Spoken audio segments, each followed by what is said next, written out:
Bonjour tout le monde, très très content de pouvoir vous retrouver.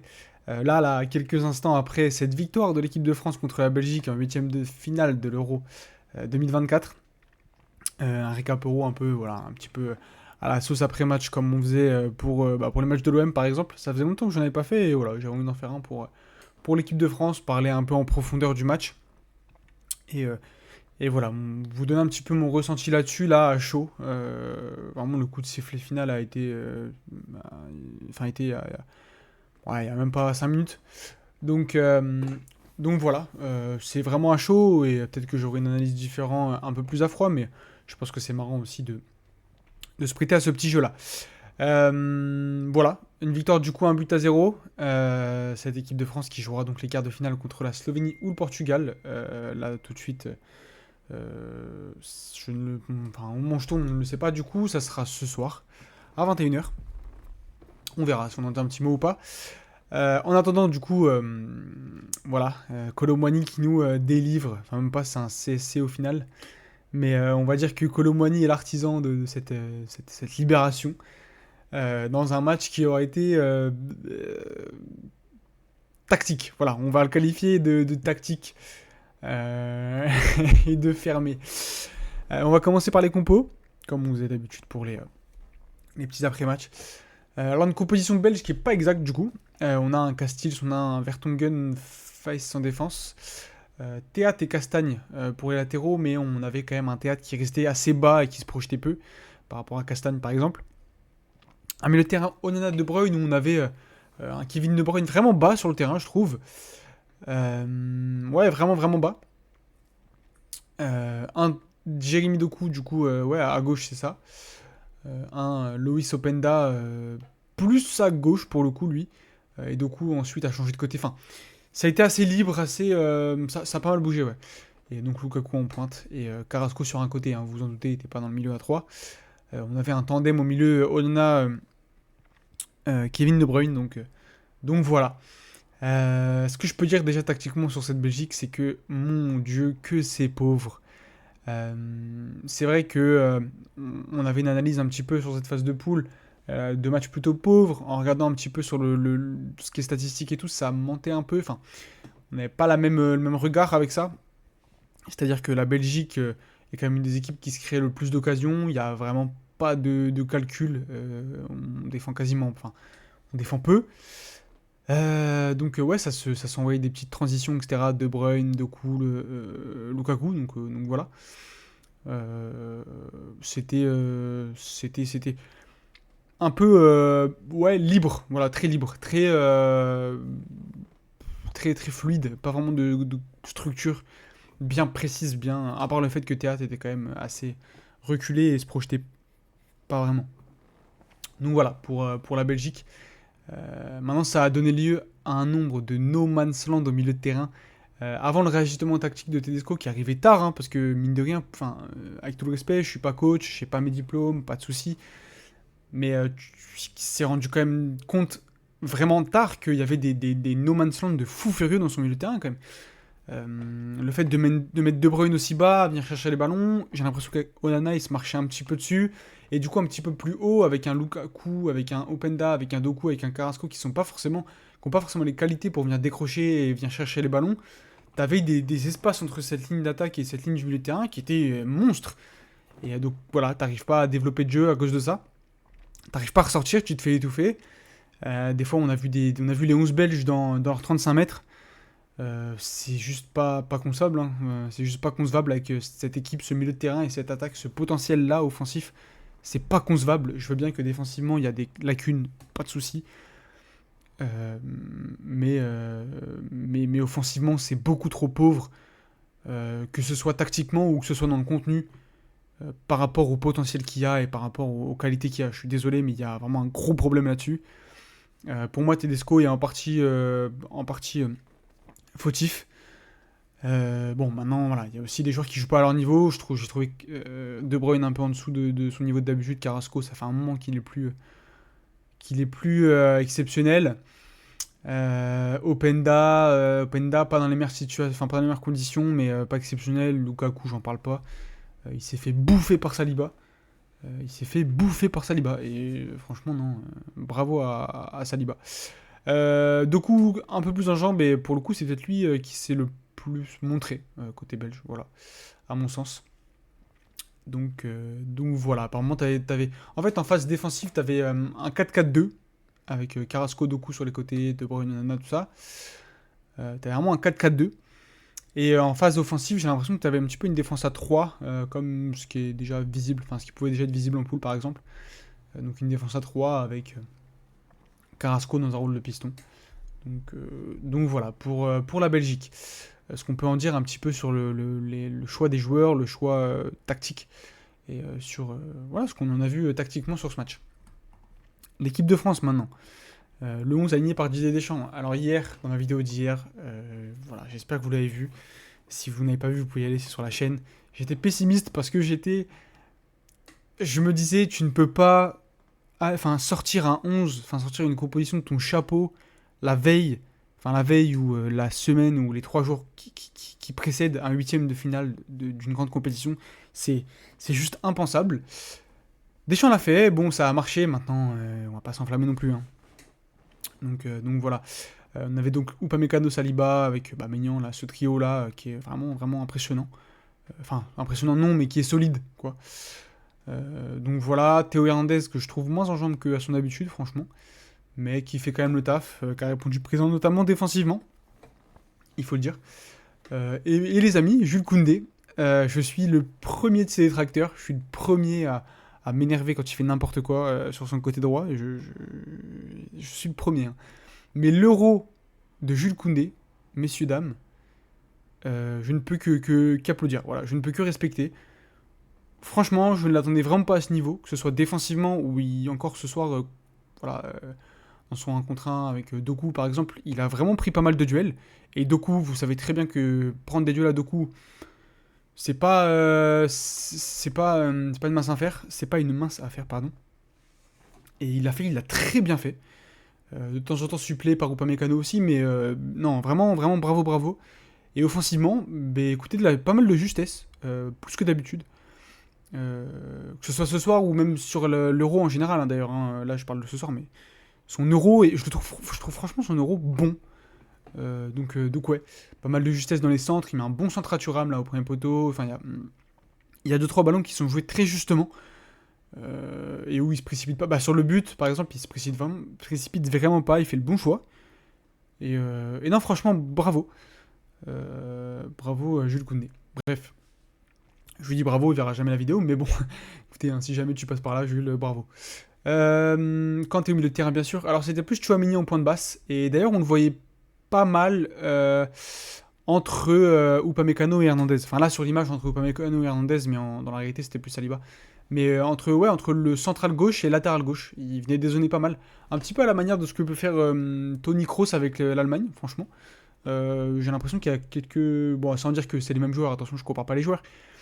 Mais ouais, il pas mal de dézonage comme ça, et il envoyait pas mal de transversales sur Koundé, sur Griezmann. Donc un petit peu aussi à la manière de Toni Kroos, j'ai trouvé ça plutôt intéressant. Une des rares idées de jeu de bon vieux Didier Deschamps. Donc faut le noter. Adrien Rabiot au milieu de terrain qui nous fait un bon match. Un match solide aussi. En fait, de manière générale, défensivement ça a été solide et pas mal de duels gagnés au milieu de terrain.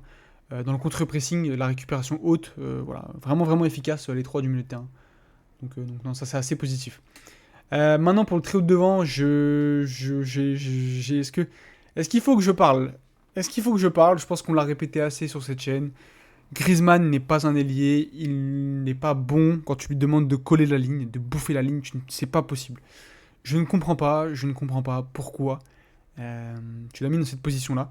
Tu t'étonnes qu'il ait fait un match zéro, peut-être pas, mais un match vraiment pauvre. Bon, je suis tout sauf étonné. Après, est-ce que c'était pour gérer peut-être Doku par exemple ou Carrasco? Bah, t'avais mis Koundé qui est déjà un profil défensif, t'as mis Kanté sur son côté. Dans un milieu à 3 où t'as pas vraiment d'offensif, Tchouaméni et Rabiot c'est pas des offensifs, hein. Enfin, c'est incompréhensible. Donc bah offensivement forcément hein, tu récupères des ballons un peu écartés donc c'est compliqué. Il a vraiment pas les courses pour le faire. Il a vraiment pas non plus les aptitudes physiques je pense pour le faire. Donc non Griezmann c'est au cœur du jeu ou rien. Mbappé à gauche je l'ai trouvé intéressant. Il y a eu quelques mouvements sympas. Maintenant ça a été loin d'être exceptionnel. Des fois pas très juste dans le geste, dans la passe, dans la frappe. Un peu de déchets quand même. Donc ouais. J'avais dit ouais Mbappé, tout ça, il arrive au Real, il a des choses à prouver à l'Euro, il a jamais marqué à l'Euro, nanana. Vous allez voir, c'est son Euro. Oui oui bah merci Raph, hein, merci pour cette belle analyse, très juste et voilà bon après c'est le jeu. Mais ouais pour l'instant c'est vrai que c'est pas exceptionnel. Et Marcus Thuram, bah écoutez foutre Marcus Thuram seul en pointe, autant foutre un plot, autant mettre moi seul en pointe en vrai je pense. Hein. Ça revient au même. Marcus Thuram qui n'est pas aidé par un joueur, c'est juste pas possible. C'est juste pas jouable en fait. Hein. Et il fait un match compliqué encore. Hein. Beaucoup du déchet. Il sent très peu le jeu, je trouve. Pas beaucoup de finesse là-dedans. Il a même pas une occasion. Enfin, je sais même pas s'il a. Ouais, si, la tête au premier poteau. Ouais. Allez. Mais hormis ça, je vois pas énormément d'occasions. Il a pas énormément d'occasions. Donc ouais. Franchement déçu du système aligné par Didier Deschamps. Du moins offensivement. Après, c'est vrai que défensivement, on a fait le taf, mais on aimerait voir autre chose que des tacles rugueux et des interventions, des interventions musclées. Voilà, si ça, j'aurais l'UFC ou le rugby, mais pas du foot, quoi. Donc voilà. Ce que je peux en dire un petit peu sur cette équipe de France, quelques principes, quelques notions tactiques que j'ai pu voir sur ces 90 minutes. Donc ouais, on est revenu un petit peu sur tous les joueurs en plus. Donc c'est pas mal. Maintenant sur le match, je pense que c'est là où on a le moins de choses à dire. J'ai mis sur le visuel une petite photo d'un duel parce que je pense que ça représente le match. Un match âpre, un match rempli de duels, rempli de 1 contre 1, rempli comment ne pas dire un match de merde. Voilà, on essaye d'employer d'autres superlatifs. Mais ouais, non, vraiment pas. Footballistiquement, c'est compliqué. Hein. Maintenant, voilà. Un match qui avait démarré quand même plutôt pas mal pour les Français. On s'est tout de suite installé dans la moitié de terrain belge. La première mi-temps, ça a été quasiment que ça. Voilà, hein, les Belges sont un peu sortis. En deuxième mi-temps, ils ont quand même, une fois que Tedesco a fait son petit réajustement, tu sens que ça a été un peu mieux, tu as gagné plus de duels au milieu de terrain, tu as réussi à un peu plus sortir de ton camp, et tu t'es procuré voilà, une de petites occasions. Enfin, il y a même, je pense qu'il y a 3-4 arrêts de Maignan qui sont intéressants, et qu'il fallait qu'il fasse, donc non aussi, Maignan performant. Donc ouais, une fois son petit réajustement tactique où il a rajouté un milieu de terrain, ça a été un peu plus intéressant déjà. Donc voilà pour le match. Après ouais franchement, hormis ça pas grand chose à dire. Une équipe de France où tu sens qu'il y a peut-être moyen d'aller faire quelque chose. Maintenant il y a quand même un grand nombre de frappes, mais il y a quand même pas mal de frappes qui sont hors de la surface. Je pense que là tout de suite si je vais voir les statistiques, il y a beaucoup de frappes oui, mais les XG sont pas vraiment gonflés je pense. Franchement. Ouais, voilà, 19 frappes au butin. Une grande chance, bon après une grande chance ça veut tout et rien dire, hein, ça reste des statistiques, mais voilà. 19 frappes, 2 cadrés seulement, 16 hors cadre, 13 tirs dans la surface quand même, ok. Mais 6 tirs en dehors de la surface et XG, donc les buts attendus, 1-0-2. Donc sur 19 frappes, sur quasiment 20 frappes, les calculs, enfin les statistiques te disent qu'à peu près tu n'aurais dû marquer que un seul but. Donc voilà, ça reste des stats, mais ça te donne une petite idée de la dangerosité des frappes françaises. Il y a eu 3-4 frappes en dehors de la surface de Tchouaméni et Rabiot, donc, qui sont passés assez loin d'ailleurs. Donc bon, j'ai pas envie d'être hyper optimiste par rapport au nombre de frappes et d'occasions. Parce que c'est quand même pas impressionnant côté français.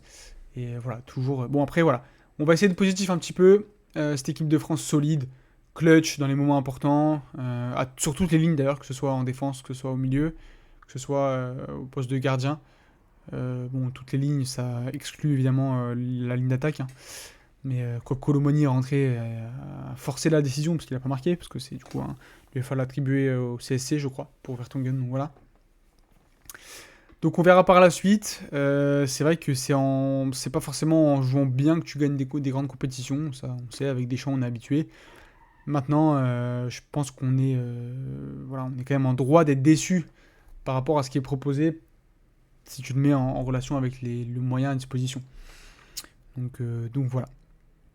Bon, maintenant, j'ai dit on va essayer de positif et bon, voilà, on essaie d'être positif, on a quand même été solide, clutch dans les moments où il fallait. Et ouais, ouais, c'est bien déjà. C'est ce qu'il faut pour gagner une compétition. Et on sait, hein, c'est la France de Deschamps, c'est comme ça. Et écoutez, ça a fait ses preuves. Maintenant, on verra. On verra maintenant pour la suite de la compétition. Parce que je pense que si on joue une Espagne, par exemple, où on doit un peu plus subir, on a subi en poule, mais je sais pas. Je sais pas ce que ça va donner. Enfin bon, on était là pour parler de la France et de la Belgique. Donc voilà, au niveau belge, bah, tu sors d'un euro où clairement, t'auras pas. Je suis pas surpris hein, de la prestation belge, mais voilà. T'auras pas été flamboyant. C'est la fin d'une génération, je pense. Il y a une page qui va se tourner. Pour pas mal de joueurs, Vertonghen qui part, enfin qui arrête, je crois. Enfin, il y a 2, 3, même 3, 4 joueurs qui arrêtent. Donc voilà, tu sens que c'est la fin vraiment de cette génération. Et voilà, hein, qu'est-ce que tu veux dire de plus avec aussi peu de situations. Il n'y a pas franchement grand chose de plus. T'as 0,23 XG encore aujourd'hui. Donc voilà. Mais on avait déjà vu en poule que c'était déjà assez compliqué. Même si tu t'étais créé un peu plus de situations, c'était quand même poussif. Donc poussif, surtout dans la finition d'ailleurs, parce qu'il y avait quand même un peu plus de matériel dans le jeu que ce soir. Mais voilà, ce soir, tu es tombé face à une défense un peu plus solide et forcément, tu butes, tout simplement, dessus. Donc voilà, pour ce match, je pense qu'on a fait le tour, on a parlé un petit peu de tout, un petit peu de tous les joueurs, un petit peu aussi quelques points tactiques, quelques notions tactiques. On a abordé pas mal de choses au final. Donc voilà, on a été complet. N'hésitez pas en commentaire, me donner votre avis sur ce match, que vous en avez pensé, si vous êtes rassuré, si vous avez peur, si ce match vous a plu, même si je pense pas qu'il y aura beaucoup de commentaires dans ce sens. Le petit like si ça vous a plu, l'abonnement pour suivre la suite de l'Euro. Parce qu'il y a des matchs là qui vont devenir de plus en plus intéressants, mine de rien. Il y a un Espagne-Allemagne vendredi soir qui risque d'être très sympa. Et même peut-être un France-Portugal ou France-Slovénie qui peut aussi être bien sympa. Donc voilà. N'hésitez pas, le petit abonnement, ça régale. Sur ce les amis, bonne soirée, à demain, salut.